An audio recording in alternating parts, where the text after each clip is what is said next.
They say the most dangerous person in the world is a woman who has stopped fighting and started planning. Marcus Sterling thought he had it all: the high-powered job, the beautiful mistress, and the faithful wife waiting at home with his newborn son. He thought he could live a double life forever. But when he returned home after a night of passion, he didn't find a fight. He didn't find tears. He found a house stripped to the studs, a sold sign on the lawn, and a silence so loud it would shatter his entire existence.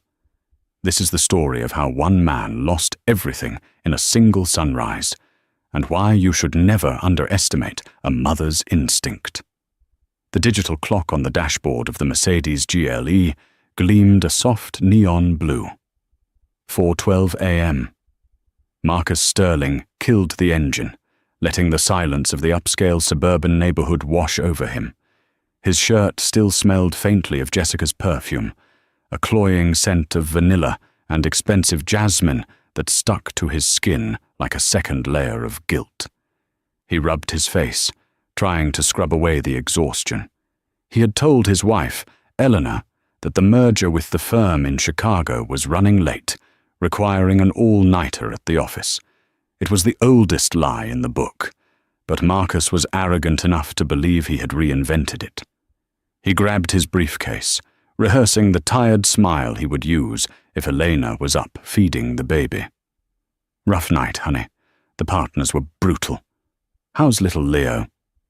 He walked up the stone path to his Georgian-style estate, the pride of his life. He had bought this house 3 years ago, when his architectural firm finally hit the 7-figure mark. It was his castle. He slid his key into the lock. It didn't turn. Marcus frowned, jiggling it. What the... He pulled the key out, checked it, and tried again. It wouldn't budge. A sudden flash of irritation spiked in his chest. Had Elena changed the locks? Was this some petty reaction to him missing dinner last week? He moved to the side of the house, intending to go through the garage, but stopped dead in his tracks. The moonlight hit the front lawn, illuminating a wooden post that hadn't been there when he left yesterday morning. It was a real estate sign. A red banner was slapped diagonally across it, in bold, aggressive letters. Sold. Marcus blinked, sure he was hallucinating from lack of sleep. He stepped off the path and walked onto the grass, his Italian leather shoes sinking into the damp soil. He touched the sign. It was real. Cold wood. Vinyl lettering. Sold? Panic, cold and sharp, pierced his confusion. He ran to the large bay window of the living room and cupped his hands against the glass to peer inside. The room was empty. Not just tidy. Empty.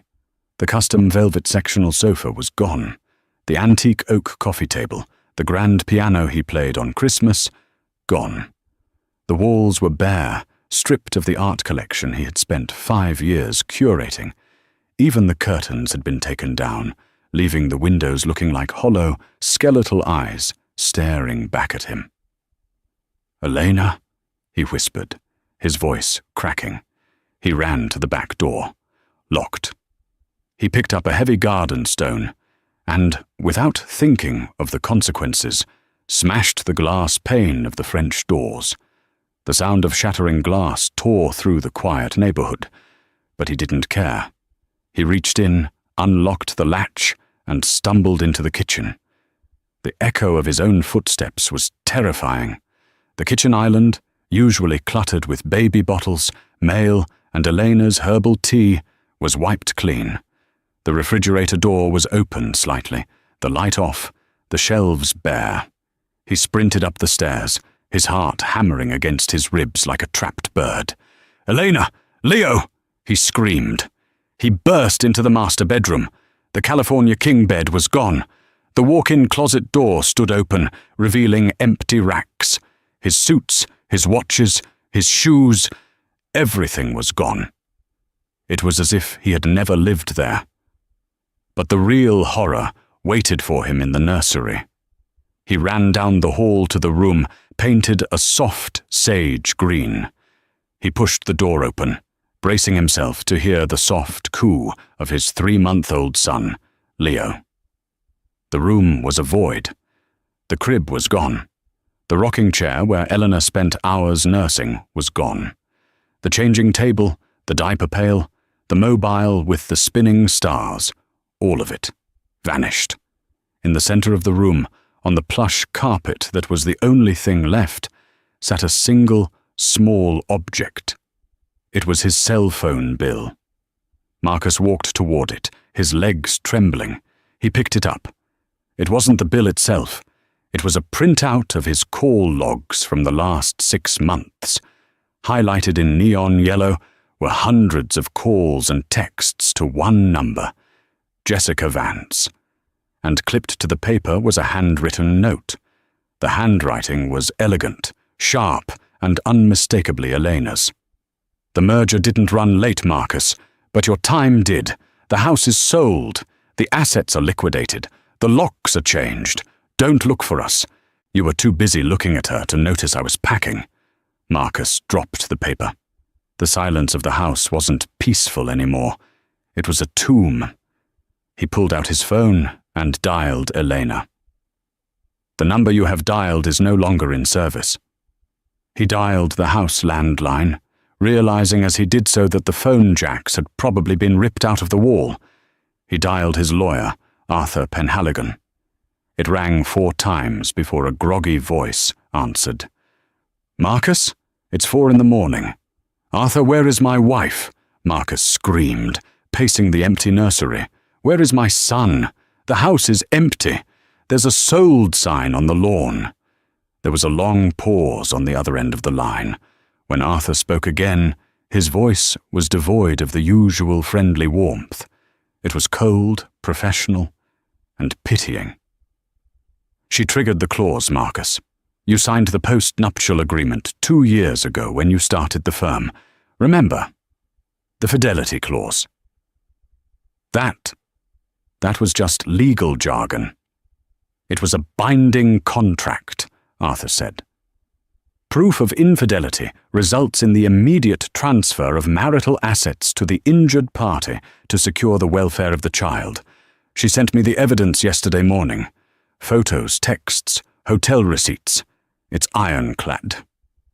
"You let her sell my house?"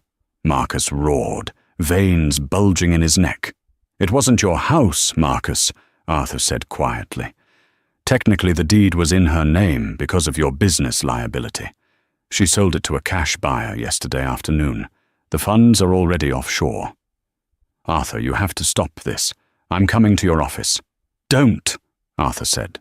"I no longer represent you. I represent Elena. And Marcus, if you try to approach her or Leo without a court order, she has a restraining order ready to file. Goodbye." The line went dead. Marcus stood in the center of the dark, empty nursery. The smell of fresh paint and baby powder was gone, replaced by the stale, dusty air of abandonment. He sank to his knees, the highlight on the phone bill glowing in the moonlight. He was homeless. He was alone, and the sun was just beginning to rise. To understand how a woman cleans out a 5,000-square-foot mansion in 12 hours, you have to understand Elena Sterling.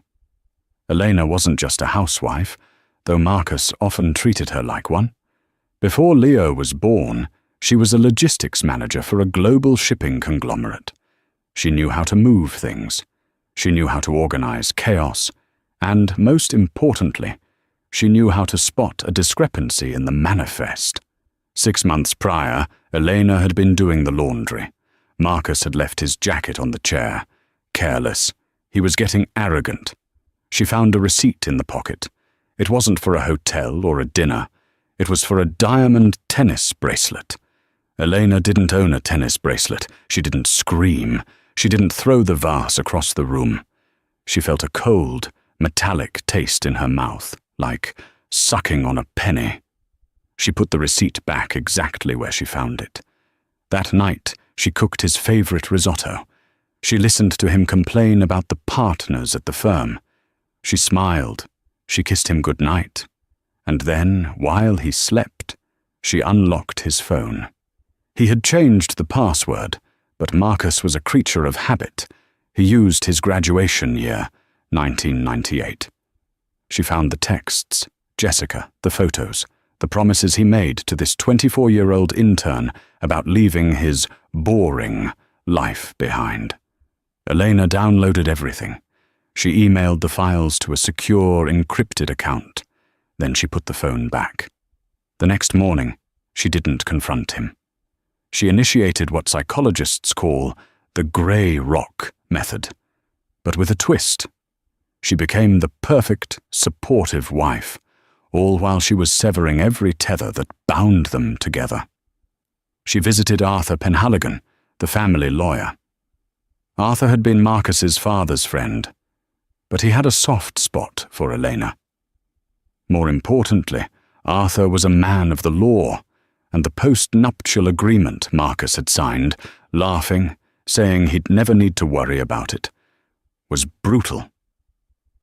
"If I execute this," Arthur had warned her, looking over his spectacles in his mahogany-panelled office, "it has to be nuclear, Elena. If you leave a crack in the door, he will wiggle through. He's a narcissist. He will try to destroy you." "I don't want to destroy him, Arthur," Elena had said, her hand resting on her pregnant belly. "I just want to ensure he doesn't destroy us." The plan took months. She slowly moved her personal heirlooms to a storage unit, claiming she was decluttering for the baby. She transferred her inheritance into a trust for Leo that Marcus couldn't touch. She monitored his schedule, waiting for the perfect window. That window opened when Marcus announced the Chicago merger trip. The moment his Mercedes pulled out of the driveway on that Tuesday morning, a fleet of 3 moving trucks pulled in from the opposite direction. Elena was a general on a battlefield. Living room to truck A, nursery to truck B. Everything in the office marked, "Marcus goes to the dump," she commanded. She had hired a liquidation firm to buy the furniture she didn't want. The house sale was a masterpiece of timing. She had listed it as a pocket listing, off-market, months ago. A wealthy tech CEO from Silicon Valley had been eyeing the property. She closed the deal via digital signature at 2 p.m. By 6 p.m., the house was a shell. By 8 p.m., she was at the private airfield. She looked down at Leo, sleeping soundly in his carrier. He had his father's nose, but he would have her strength. Her phone buzzed. It was Marcus. A text. "Landing in Chicago. Miss you both. Kiss Leo for me." She didn't reply. She pulled the SIM card out of her phone and dropped it into a trash can at the terminal. As she boarded the plane, she felt a phantom pain in her chest, the morning of the life she thought she would have. But as the engines roared to life, masking the sound of her own shaky exhale, she knew one thing for certain. Marcus wasn't coming home to a tragedy. He was coming home to a consequence. Marcus sat in his car until the sun was fully up. The sold sign mocked him in the daylight. Neighbors were starting to come out. People he had barbecued with. People he had impressed with his stories. He saw Mrs. Gable, the elderly gossip across the street, peering through her blinds. He couldn't face them. He reversed the car, peeling out of the driveway, and headed straight for the bank. He needed cash. He needed a hotel. He needed to hire a private investigator. He walked into the First National Bank branch with the confidence of a man who still believed this was a fixable error. He approached the teller, a young woman named Sarah, whom he had flirted with harmlessly in the past. "Marcus." "Good morning." She smiled, though she looked at his disheveled clothes with confusion. "Rough night?" "Something like that, Sarah. I need to make a withdrawal from the joint savings." "Sure thing." She typed on her keyboard. Her smile faltered. She typed again, harder this time. Then she frowned. "Mr. Sterling, I'm seeing a hold on this account. A hold? That's ridiculous. It's a joint account. Yes, but the primary account holder initiated a freeze pending a family court review, and she hesitated. The balance is zero. Zero, Marcus shouted. The security guard near the door took a step forward. I deposited a $50,000 bonus check last week. It was transferred out yesterday, sir, to a trust account. Since it's a joint account, either party can move the funds. Marcus felt the blood drain from his face. Check the business account. Sterling Architecture. Sarah looked uncomfortable. I can't access that, sir. You're listed as an authorized signer, not the owner. The business is registered under the Sterling Family Trust. The trust that Elena's father had set up for them when they got married to protect the family assets. Marcus had always assumed he controlled it. He had signed the papers without reading them thoroughly, too busy drinking scotch with his father-in-law. He had been a guest in his own life. I have no money, Marcus whispered. You have your personal checking, Sarah offered helpfully. Balance is $400. $400. He couldn't even pay for a week at the Ritz with that. He stormed out of the bank, his hands shaking. He got into his car and slammed the steering wheel. He needed an ally. He needed someone who was on his side. He dialed Jessica. Hey, baby, her voice purred. Back from Chicago already? I thought you were stuck in meetings. I never went to Chicago, Marcus snapped. I was at your place, remember? Whoa, cranky. What's wrong? Elena knows. She knows everything. She cleared out the house. She took the kid. She froze the accounts. There was a silence on the line. A long, calculating silence. She froze the accounts? Jessica asked, her voice losing its sultry edge. Like, all of them? Yes. I'm locked out of everything. I need to come over. I need a place to crash until I sort this out with the lawyers. Marcus, Jessica said. The sound of a lighter flicking echoed in the background. That's really intense. But my landlord is coming over today for an inspection, and my sister is staying on the couch. Jessica, I have nowhere to go. I bought you that Cartier necklace last week. And I said thank you, she replied sharply. Look, Marcus, I don't do drama. Wives, lawyers, frozen assets. That sounds like a you problem. Call me when you get your black card back. Jessica. Click. She hung up. Marcus stared at the phone. The betrayal stung, but it was nothing compared to the dawning horror of his reality. He wasn't the powerful architect Marcus Sterling anymore. He was a man with a tank of gas, $400, and a suit he had worn for 24 hours. He looked at himself in the rearview mirror. His eyes were bloodshot. His stubble was graying. Okay, Elena, he snarled at his reflection. You want a war? You got one. But he didn't know where the battlefield was. The drive to the office was a blur of adrenaline and denial.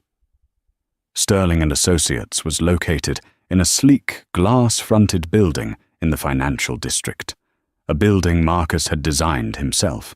It was the physical manifestation of his ego, sharp angles, imposing height, and intimidatingly modern. He parked the Mercedes in his reserved spot. CEO and founder, the plaque read. He touched it for reassurance. Elena could take the house, she could take the kid, but she couldn't take this. This was his genius, his sweat equity. He smoothed his wrinkled shirt, ran a hand through his hair, and strode into the lobby. He needed to project power. He needed to look like a man who was handling a minor domestic hiccup, not a man whose life had just been detonated. The receptionist, a young girl named Chloe, who usually greeted him with a bright, "Good morning, Mr. Sterling," didn't look up. She was typing furiously, her shoulders hunched. "Chloe," Marcus barked, walking past the desk. "Get Julian on the line, and bring me a black coffee. I'll be in my office." "Mr. Sterling," Chloe said, her voice trembling. She finally looked up. Her eyes were red. "Your keycard. It won't work for the executive suite." Marcus stopped. He turned slowly. "Excuse me?" "Mr. Thorne. Julian. He had security change the access codes an hour ago. He said you're to wait in the conference room, the glass one, by the entrance." The fishbowl, that's what they called it. It was where they put junior associates when they were being reprimanded. "Get Julian down here, now." Marcus didn't wait.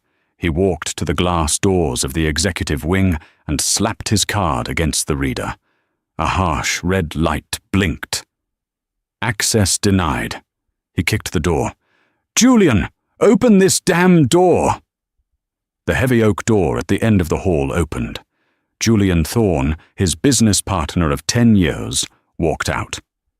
Julian was a man of few words, a structural engineer who made Marcus's artistic visions stand up to gravity. He was usually disheveled, covered in chalk dust or blueprints. Today he was wearing a suit. He walked to the glass door but didn't open it. He stood on the other side, looking at Marcus like one looks at a rabid animal in a cage. "Open it, Julian," Marcus warned, his voice low. "I can't do that, Marcus," Julian said, his voice muffled by the soundproof glass. He pressed a button on the intercom so they could speak. "The board convened an emergency meeting at 6 a.m. We voted." "The board? I am the board. I own 51% of this firm." "You owned 51%, Julian corrected. "But you leveraged 20% of your shares last year to cover your gambling debts in Vegas, remember? You thought nobody knew." Marcus froze. He hadn't told anyone about that.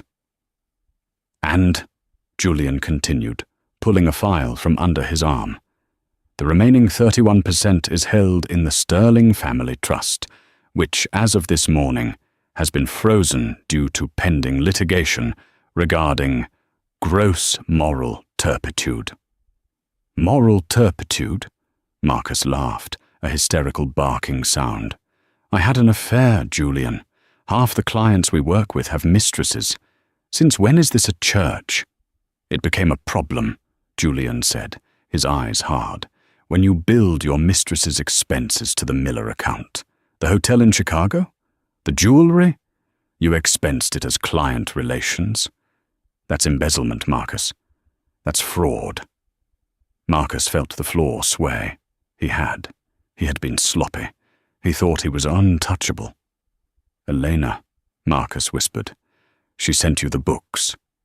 "She sent us everything," Julian confirmed. "And she sent it to the Miller Group. They pulled the contract an hour ago. That was a $40 million project, Marcus. It's gone. We're doing damage control. Security is on their way up to escort you out." "You can't do this to me! I built this!" Marcus screamed, slamming his fist against the glass. "You designed the facade, Marcus," Julian said, turning his back. "But the foundation was rotten." Two burly security guards appeared behind Marcus. One of them held a cardboard box. "Mr. Sterling," the guard said, offering the box, "your personal effects from your desk. Please come with us." Marcus looked into the box. A framed photo of him and Elena from their wedding day lay face down on top of a stapler and a stress ball.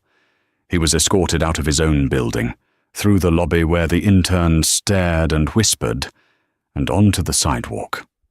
It started to rain again. He walked to his car, throwing the box into the passenger seat. He tried to start the engine. It sputtered and died. He looked at the dashboard. Remote immobilization active. Contact leasing agency. "No," Marcus groaned, hitting the steering wheel. "No, no, no." The lease was in the company's name. Julian had cut the car off. Marcus Sterling, the architect of the city skyline, sat in a bricked luxury SUV in the pouring rain, clutching a box of office supplies, with no home, No job, no money, and no way to move. He let out a primal scream that was swallowed by the indifferent city noise. Then he grabbed the photo of his wedding, smashed the glass against the dashboard, and wept. The Sunset Inn was a misnomer. There was no sunset, only the neon flickering of a pawn shop sign across the street, and it certainly wasn't an inn in the quaint sense. It was a roach motel off the interstate, the kind of place where people went to hide or to overdose. Room 114 smelled of stale cigarette smoke and industrial cleaner. Marcus sat on the edge of the sagging mattress, staring at the peeling yellow wallpaper. It had been 2 weeks. He had sold the Patek Philippe watch for $4,000, a fraction of its value, to a shady jeweler who knew Marcus was desperate. That money was his lifeline. He had spent the first 3 days drinking cheap whiskey, wallowing in a toxic mix of self-pity and rage. He drafted hundreds of texts to Elena, ranging from begging forgiveness to violent threats. He sent none of them because her number was still dead. He had tried to go to the police to report a kidnapping. "She's his mother, sir," the desk sergeant had said, looking at Marcus's unshaven face and rumpled suit with disdain. "And you have no custody agreement in place. She has every right to travel with her child. Unless you have proof she's endangering him." Marcus had nothing. On the 4th day, he sobered up. The rage crystallized into a cold, hard purpose. He didn't want forgiveness anymore. He wanted to win. He wanted his son. He opened the phone book. He didn't have a smartphone data plan anymore, and found a listing for a private investigator. Vince Moretti. "We find the unfindable." Vince met him at a diner. Vince was a small, wiry man, with grease stains on his tie, and eyes that darted around the room like a nervous sparrow. But he was cheap, and he was willing to work for cash. "So, the wife pulled a gone girl on you, huh?" Vince asked, chewing on a toothpick. "She kidnapped my son," Marcus corrected, sliding an envelope with $1,500 across the table. "I need you to find where she went. She used a private airfield, Teterboro. The flight logs are sealed." "Nothing is sealed if you know who to bribe," Vince grinned, pocketing the cash. "Give me 3 days." Those 3 days were an eternity. Marcus paced the motel room. He ate instant noodles made with tap water. He watched the local news on the grainy TV, half expecting to see a report about a missing socialite. But there was nothing. Elena had vanished without a ripple. When Vince finally called, Marcus ran back to the diner. Vince looked less cocky this time. He looked annoyed. "Your wife is good," Vince grunted, sliding a piece of paper across the sticky table. "She's really good." "Did you find her?" "I found the plane. It filed a flight plan for Zurich, Switzerland." Zurich? Marcus's heart sank. Switzerland. Non-extradition for certain civil disputes. Banking secrecy. "Yeah, but here's the thing," Vince continued. "The plane landed in Zurich, all right, but she didn't get off." "What?" "The manifest shows the plane landed empty. It was a decoy, Marcus. She filed a false flight plan. The plane made an unscheduled stop in Bangor, Maine, for refueling before crossing the Atlantic. Nobody got off in Zurich because she got off in Maine." "Maine?" Marcus frowned. "Why Maine? We have no connections in Maine." "Maybe that's the point," Vince said. "I tracked a rental car rented under her maiden name, Elena Vance." "No, wait. She used a different name. Elena Sterling is dead. She used a passport you probably didn't know she had. An Irish passport. Her grandmother was from Cork, right?" Marcus searched his memory. Elena had mentioned Irish heritage, but he never paid attention to her family history. It bored him. "Name on the rental was Elena O'Connell," Vince said. She drove north, then the trail goes cold. She ditched the rental in a long-term parking lot at a bus station in Portland. From there, she could be anywhere. She's in Maine, Marcus whispered. The realization hit him. She hates the cold. She hates the ocean. She always wanted to move to Arizona. She went where you wouldn't look, Vince said. Smart lady. Find her, Marcus commanded. That'll cost more, Vince said, tapping the table. I need travel expenses. I need to bribe bus ticket agents. I need another $2,000. Marcus checked his wallet. He had $400 left from the watch money. I don't have it right now. Vince stood up, buttoning his cheap coat. Then I don't have a location. Call me when you have the cash, Mr. Sterling. But a word of advice. If a woman goes to this much trouble to hide, maybe you should let her stay hidden. Vince walked out. Marcus sat alone in the booth. He was close. He knew the state. Maine. He went back to the motel. He looked at his possessions. He had nothing left to sell, except one thing. He reached into the lining of his suit jacket. He pulled out a small velvet pouch. Inside was the diamond engagement ring he had bought for Jessica. He had planned to give it to her the night he returned from Chicago, to convince her to be patient while he figured out how to leave Elena. Jessica had never seen it. It was worth $10,000. He stared at the diamond. It represented everything he had done wrong: the greed, the lust, the stupidity. He walked to the pawn shop across the street. How much? Marcus asked the broker, a man behind bulletproof glass. The man squinted at it. No papers, no receipt. It's an heirloom. I'll give you $2,000. Cash. It's worth 10. Take it or leave it, pal. You look like you need a hot meal. Marcus took the money. He didn't call Vince. He didn't trust Vince. He packed his single duffel bag. He walked to the Greyhound station. He bought a one-way ticket to Portland, Maine. 3 months passed. Winter in Maine was a physical assault. The wind coming off the Atlantic felt like razor blades. Marcus had never known cold like this. In his previous life, cold was something he observed from behind triple-paned glass while sipping a brandy by the fireplace. Now, it was a constant companion.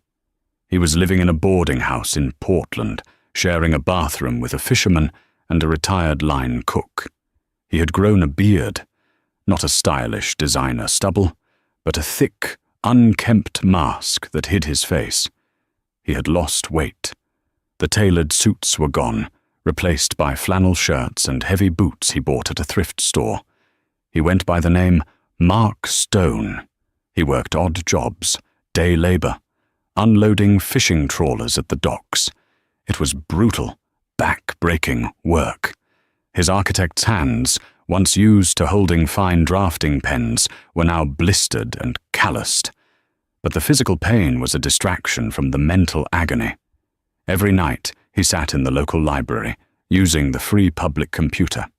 He became a digital ghost hunter. He scoured real estate listings in every small town in Maine. He looked for property sales that matched Elena's pattern: cash buys, quick closings, secluded locations. He searched for Elena O'Connell. Nothing. He searched for birth announcements. Nothing. He was losing hope. Maybe Vince was wrong. Maybe she really was in Zurich. Maybe she was in Arizona. Then, on a Tuesday in November, he made a mistake that turned into a miracle. He was looking at a local community blog for a town called Bar Harbor. It was a tourist trap in the summer, desolate in the winter. The blog was covering a local winter solstice craft fair. He was scrolling past pictures of homemade jams and knitted scarves, his eyes glazing over. Then he stopped. Photo Daruja 42. In the background of a picture focusing on a woman selling beeswax candles, there was a figure walking away from the camera. A woman in a thick grey wool coat. She was pushing a stroller. It wasn't her face. He couldn't see her face. It was the scarf. It was a distinctive scarf. Cashmere, patterned with a specific tartan design. The Sterling family tartan. Marcus's mother had knitted it for Elena the Christmas before she died. Elena had always said it was too itchy, that she would never wear it. But here she was, wearing it. Maybe for warmth. Maybe for comfort. Or maybe because she thought nobody in this God-forsaken frozen corner of the world would know what a sterling tartan looked like. Marcus zoomed in until the pixels blurred. The stroller was high-end, a bugaboo. The way she walked, head high, shoulders back, a purposeful stride. It was her. He felt a surge of electricity that almost knocked him out of his chair. "Got you," he whispered. He spent his last paycheck on a bus ticket to Bar Harbor. He arrived as a snowstorm was rolling in. The town was shuttered, the grand summer cottages boarded up against the winter. He found a cheap room above a tavern near the water. He spent a week watching. He didn't know where she lived, so he watched the choke points, the grocery store, the pharmacy, the post office. On the 5th day, he saw her. She was coming out of the island grocer. She looked different. Her hair, usually highlighted and blow-dried to perfection, was darker, pulled back in a practical messy bun. She wore no makeup. She looked tired but peaceful. She was carrying a bag of groceries in one arm and holding Leo against her chest with the other. Leo was big now. He was sitting up, looking around with bright eyes. He wore a blue hat with bare ears. Marcus stood across the street, hidden in the doorway of a closed souvenir shop. His heart hammered so hard he thought he might have a heart attack. He wanted to run across the street. He wanted to grab her. He wanted to scream, "That's my son!" But he froze. A man walked up to her. He was tall, wearing a rugged parka and carrying a stack of firewood. He wasn't a rich suit. He looked like a local, a carpenter, maybe, or a lumberjack. He smiled at Elena, a warm, familiar smile. Elena smiled back. It was a genuine smile, one Marcus hadn't seen in years. The man reached out and tickled Leo under the chin. Leo laughed. The sound carried across the snowy street, piercing Marcus's soul. The man took the grocery bag from Elena. He put his other hand on the small of her back. They walked together, toward a beat-up Subaru Forester parked at the curb. Marcus felt a nausea so violent he had to lean against the brick wall. Who was he? It had only been 4 months. Had she replaced him already? Or a darker thought crept in. Had she been planning this part too? Was this man part of the escape plan? Marcus watched them drive away. He memorized the license plate. He wasn't just fighting for his son anymore. He was fighting a ghost from a life he didn't even know she had. He pulled his collar up against the snow. He wouldn't confront her in the street. That was sloppy. That was the old Marcus. The new Marcus, the one forged in the freezing docks of Portland, would wait. He would find where they lived, and he would take back what was his. He followed the tire tracks in the fresh snow. The tire tracks led 5 miles out of town, winding up a narrow logging road, flanked by dense pines, heavy with snow. The Subaru Forester had struggled up the incline, its treads leaving deep, churned-up scars in the white powder. Marcus walked in them, his boots slipping on the ice hidden beneath. The cold was a physical weight now. It sat on his chest, making every breath a labor. But the fire in his gut, the toxic mix of rage, entitlement, and a twisted sense of fatherhood, kept him moving. He smelled the wood smoke before he saw the house. It wasn't a mansion. It was a cabin, a sturdy A-frame structure made of cedar, with a wraparound porch and a stone chimney puffing grey smoke into the twilight sky. It looked warm. It looked like a home. Marcus crouched behind a snow-covered woodpile, his breath misting in the air. He watched. Through the large front window, he could see the golden glow of the interior. He saw Elena walking back and forth, rocking Leo. She looked content. She looked safe. Then the back door opened. The man, the one from the grocery store, stepped out onto the porch. He was wearing a flannel shirt with the sleeves rolled up, despite the freezing temperature. He grabbed an axe leaning against the railing and walked down the steps toward the woodpile where Marcus was hiding. Marcus held his breath, pressing himself flat against the dark side of the logs. The man stopped 10 feet away. He set a log on the chopping block. Thwack! The sound of the axe splitting the wood was like a gunshot in the silent forest. Thwack! Thwack! Marcus studied him.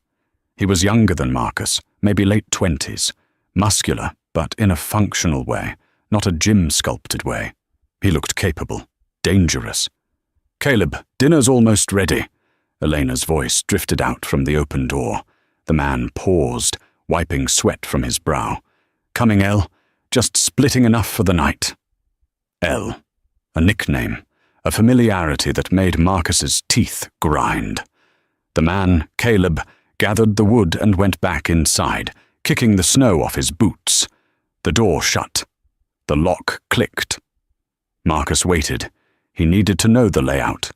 He circled the cabin like a predator. He found the fuse box on the side of the house. A cruel smile touched his cracked lips. He didn't want to just knock. He wanted to terrify.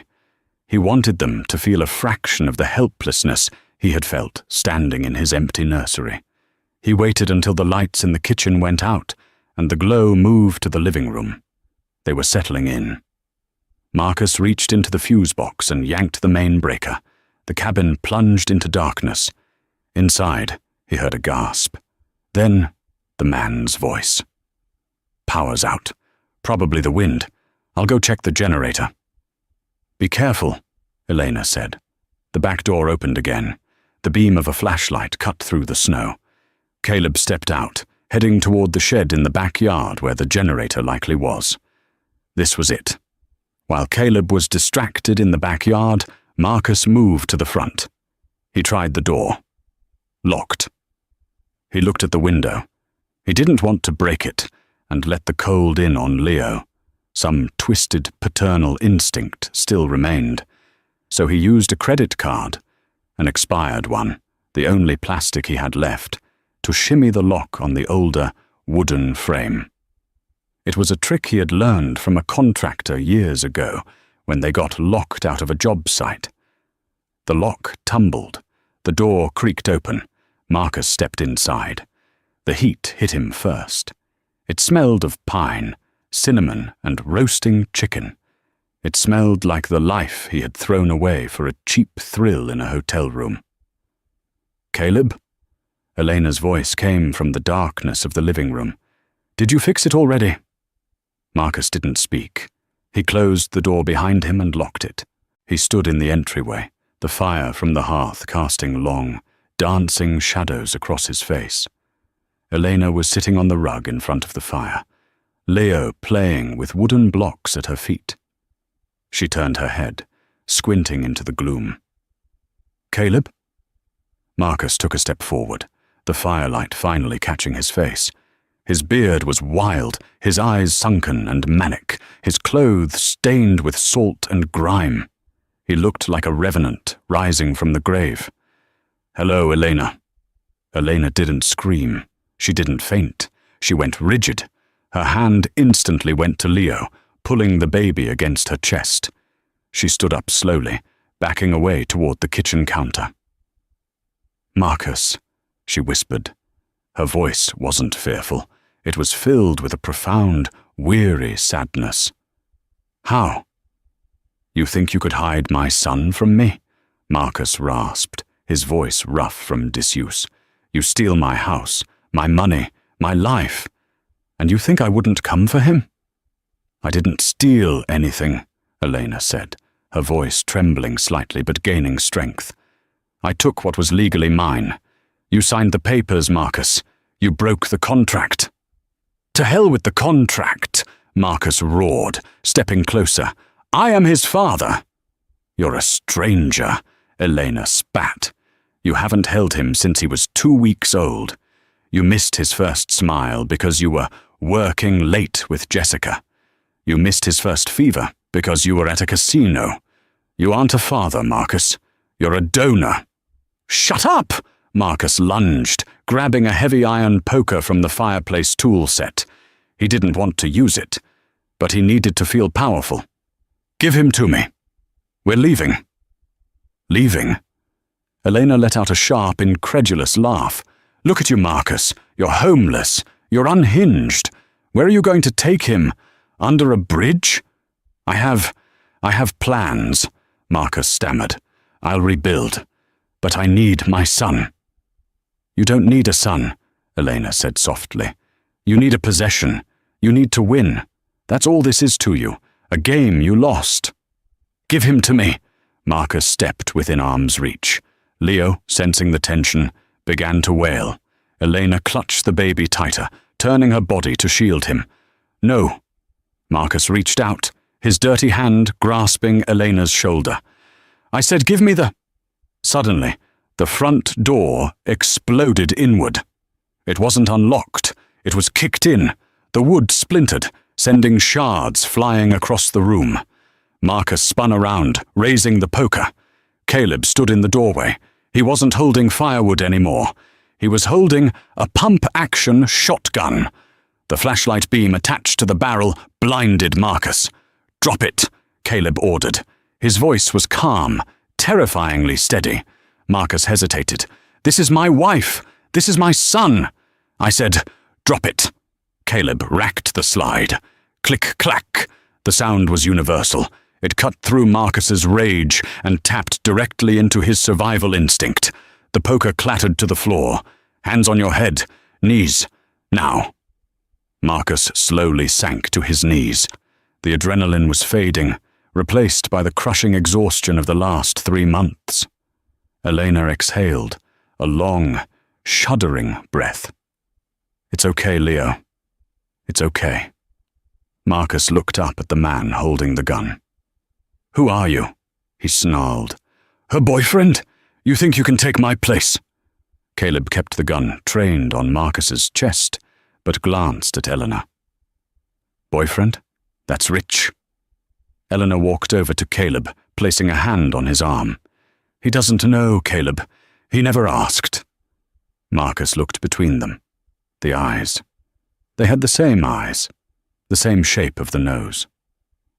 He's not my boyfriend, Marcus, Elena said, looking down at her ex-husband with pity. He's my brother.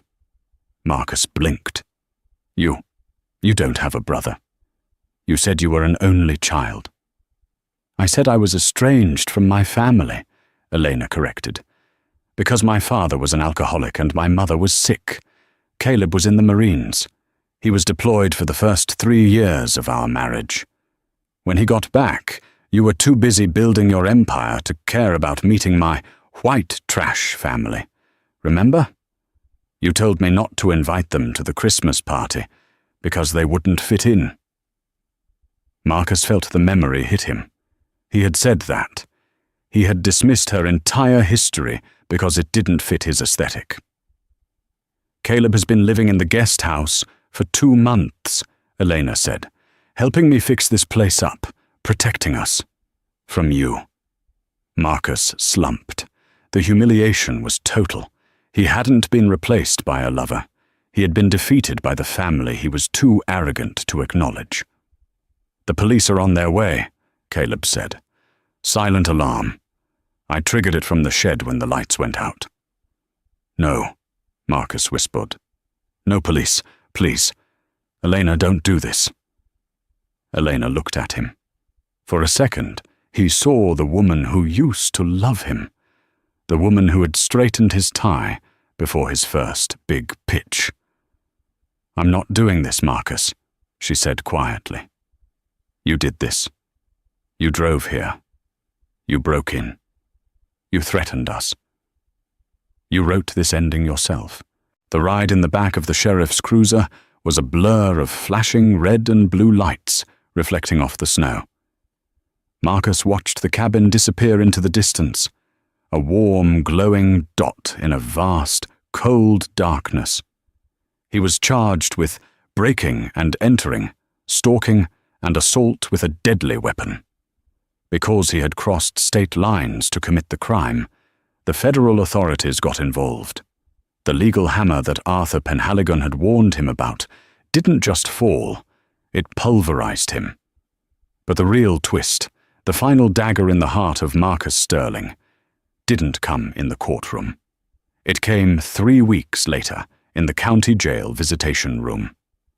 Marcus sat behind the plexiglass, wearing an orange jumpsuit that hung loosely on his emaciated frame. He waited. He thought maybe Elena would come. Maybe she would offer a plea deal. Maybe she would let him see a picture of Leo. The door opened. It wasn't Elena. It was Arthur Penhaligon, his former lawyer, the man who had facilitated the destruction of his life. Arthur sat down, placing a sleek leather briefcase on the metal table. He looked older, tired. "Hello, Marcus," Arthur said. "You have some nerve coming here," Marcus spat. "Are you here to gloat?" "I'm here to close the file," Arthur said, opening the briefcase, "and to deliver a message. Elena didn't want to come. She thought it would be cruel." "Cruel? She ruined me." Arthur sighed, taking off his glasses and cleaning them. "Marcus, there is something you need to know. Something that wasn't relevant until you tried to claim custody." Arthur slid a document against the glass. It was a medical report. "What is this?" "2 years ago," Arthur began, "when you and Elena were trying to conceive, you went to a fertility clinic. You remember?" "Yeah. We did the tests. The doctor said we were fine." "The doctor told Elena she was fine," Arthur corrected. "He told you that you had a low count, but it was possible." "But that wasn't the whole truth." Marcus stared at the document. The medical jargon was dense, but the conclusion was clear. Diagnosis: azoospermia, sterile. The world stopped spinning. The hum of the fluorescent lights buzzed in his ears like a swarm of hornets. "Sterile," Marcus whispered. "No, that's impossible. Leo is my son." Arthur looked at him with a gaze that wasn't malicious, but deeply sorrowful. "Elena wanted a child more than anything. You were indifferent. You were busy. You were cheating. She knew the marriage was dying even then, but she wanted to save it.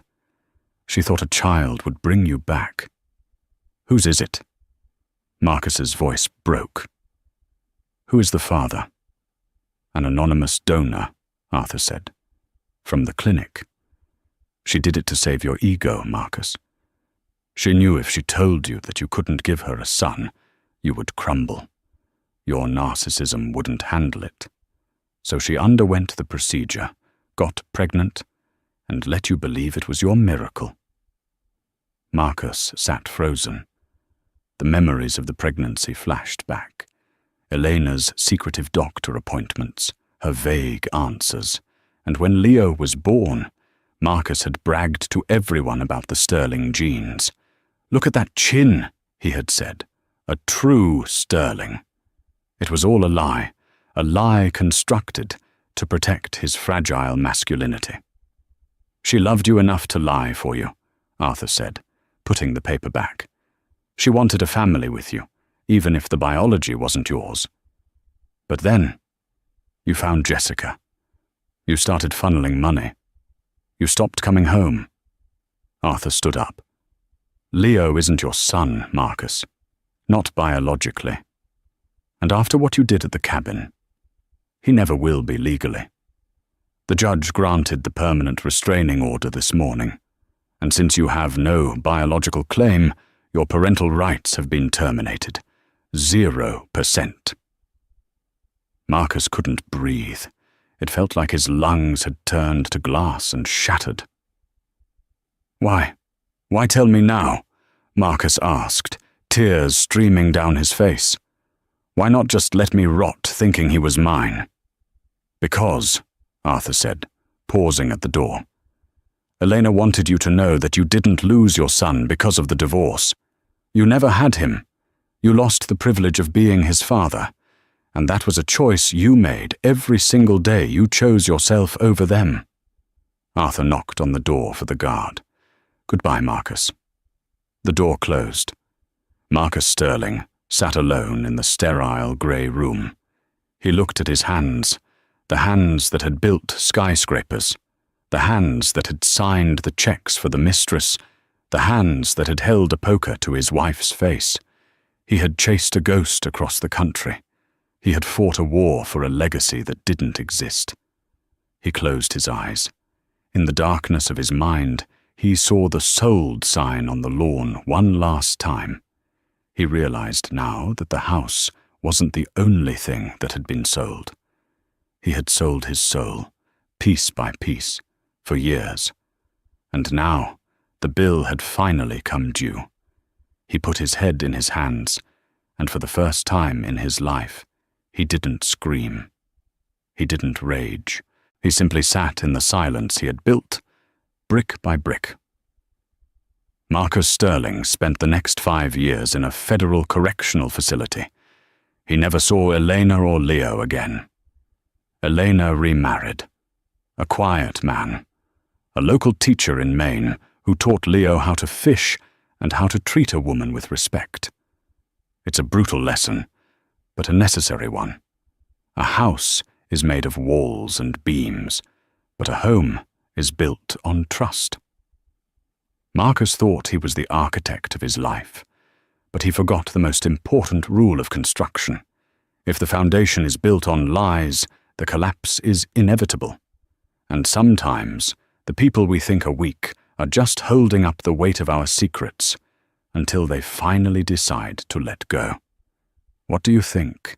Did Marcus deserve to lose everything, or was Elena's secret about the baby too cruel? Let me know in the comments below. If you enjoyed this story of justice and karma, please hit that like button. It really helps the channel. Don't forget to subscribe and ring the bell so you never miss a story. Thanks for watching, and see you in the next video.